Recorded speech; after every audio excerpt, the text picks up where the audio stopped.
Bonjour, j'espère que vous allez tous bien. Aujourd'hui, je vous propose un nouveau numéro d'Insider. Bien évidemment, dans un premier temps, nous ferons le point sur la tendance des marchés de la semaine. Mais la grosse news cette semaine, c'est le nouvel investissement de Bill Ackman qui se positionne pour la première fois sur Netflix. Et ça tombe bien puisque c'est aussi l'opportunité de la semaine. Alors restez avec moi, on se retrouve tout de suite après le jingle.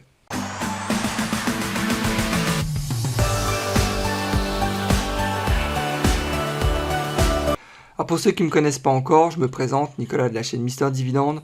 Mon objectif financier est de construire un revenu passif stable et sécurisé. Je partage avec vous et en toute transparence mes analyses financières.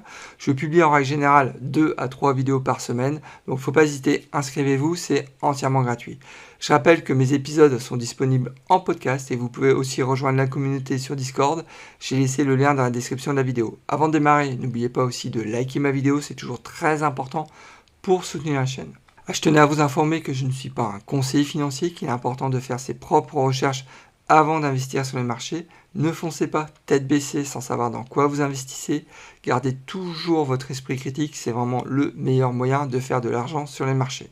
Commençons par un récap des marchés, à savoir qu'on note un léger rebond technique sur le marché crypto avec le Bitcoin qui a pris un peu plus de 8%, le Dow Jones qui est positif cette semaine qui a pris 1,34% et le S&P 500 aussi qui est positif qui a pris 0,77%, le Nasdaq il est étal, donc c'est vrai que le Nasdaq depuis le début de l'année, on le voit, a perdu presque 12%, donc c'est assez compliqué. Le marché européen avec le CAC 40 qui a perdu 1,45%, donc il prend cher le CAC 40. Mais bon, en même temps, c'est vrai que l'indice a vraiment surperformé les autres indices, entre autres les indices américains. Donc il y a un moment ou un autre, il faut aussi qu'ils corrigent. Donc par contre, c'est le marché asiatique qui prend cher, puisque le Nikkei 225 au Japon a perdu presque 3% et le Shanghai SE50 un peu plus de 5%. Donc depuis le début de l'année, on constate de toute façon que les marchés sont dans le rouge. Donc il y a une correction actuellement qui se passe.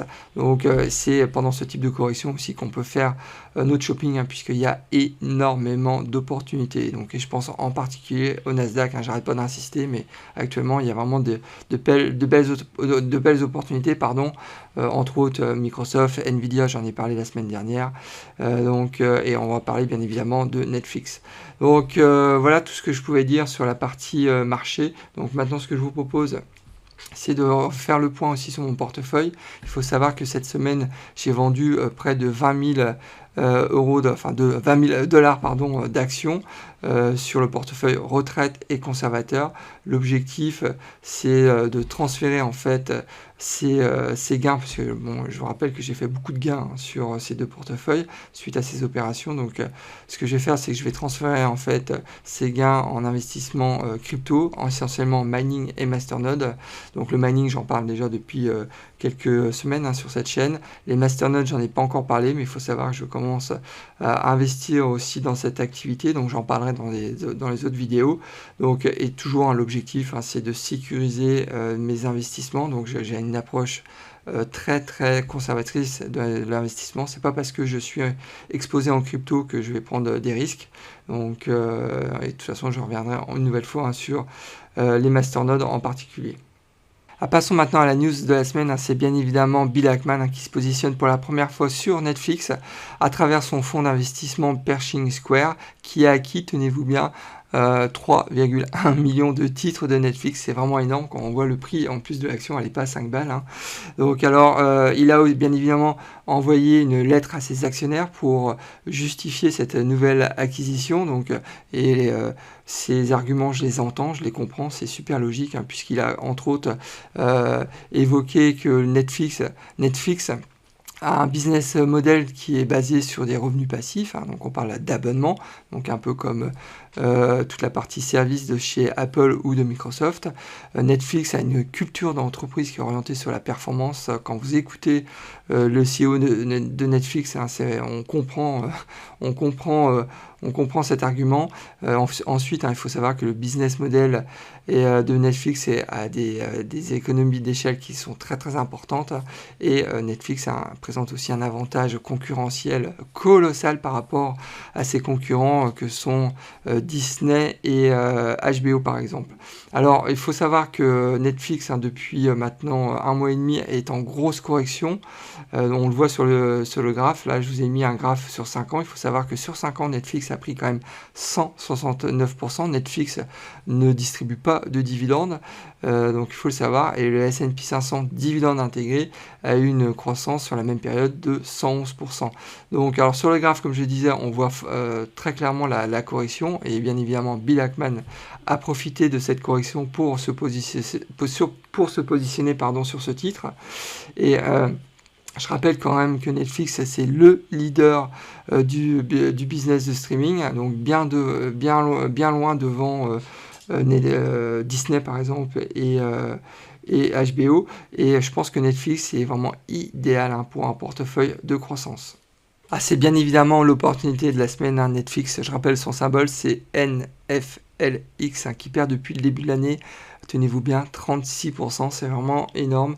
Donc je rappelle que son prix est actuellement à $384. Le fair value price de Morningstar est à $305.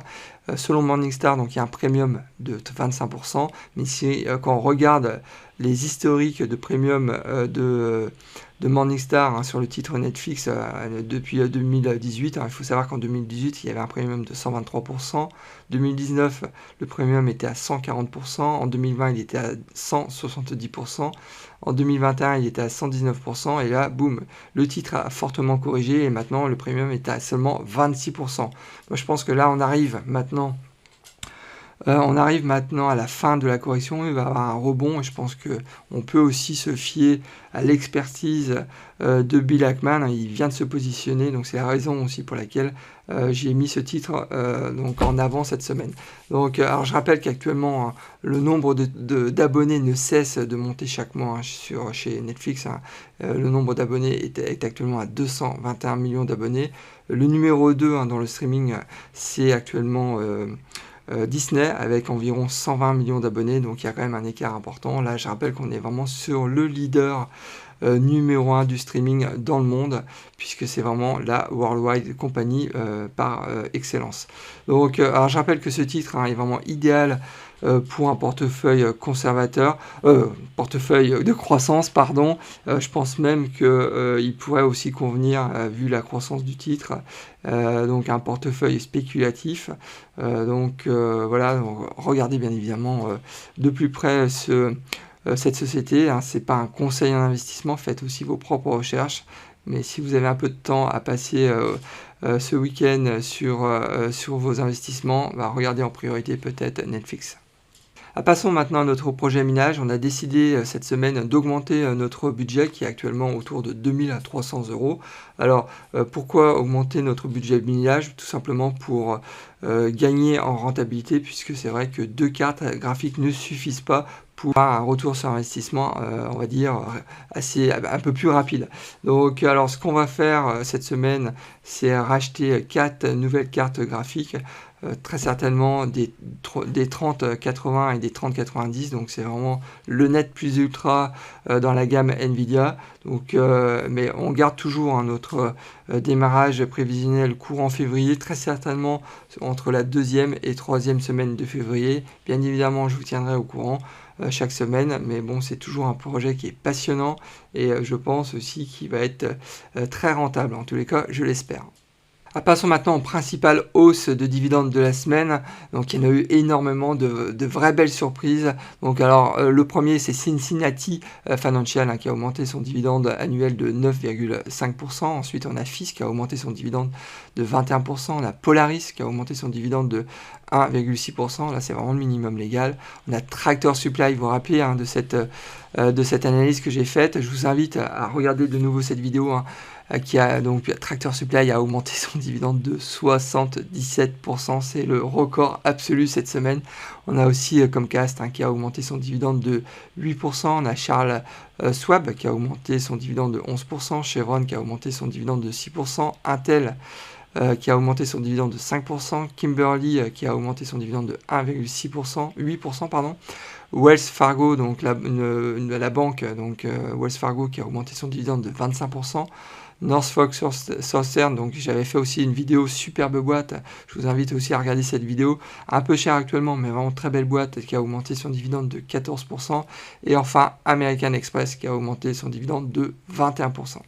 Alors au programme de la semaine prochaine, il y aura théoriquement 3 vidéos, donc c'est vrai que cette semaine j'ai eu beaucoup de mal à suivre le rythme, puisqu'actuellement je fais énormément de recherches, à la fois sur le minage, à la fois sur les masternodes, à la fois aussi sur pourquoi pas installer des panneaux solaires sur le toit de ma maison ou aussi au sol. Donc il y a beaucoup en ce moment de recherches, donc c'est aussi la raison pour laquelle je suis un peu à la rue dans mes vidéos. Mais bon, bien évidemment, hein, quand j'aurai finalisé toutes ces recherches, je partagerai aussi avec vous le résultat de ces recherches, donc comme d'habitude. Donc alors ce que je vous propose cette semaine, c'est 3 vidéos.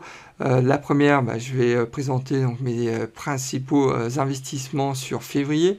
Ensuite, je ferai une revue du portefeuille de Monish Pabray, un investisseur qui est très connu, donc qui fait partie du top investisseur. Vous pouvez aller sur le site Dataroma, donc il a son portefeuille donc, qui est accessible et public. Et bien évidemment, je ferai une 3e vidéo, donc ça sera une vidéo, donc les insiders, épisode déjà 21, donc qui sera publié très certainement soit samedi, soit dimanche prochain.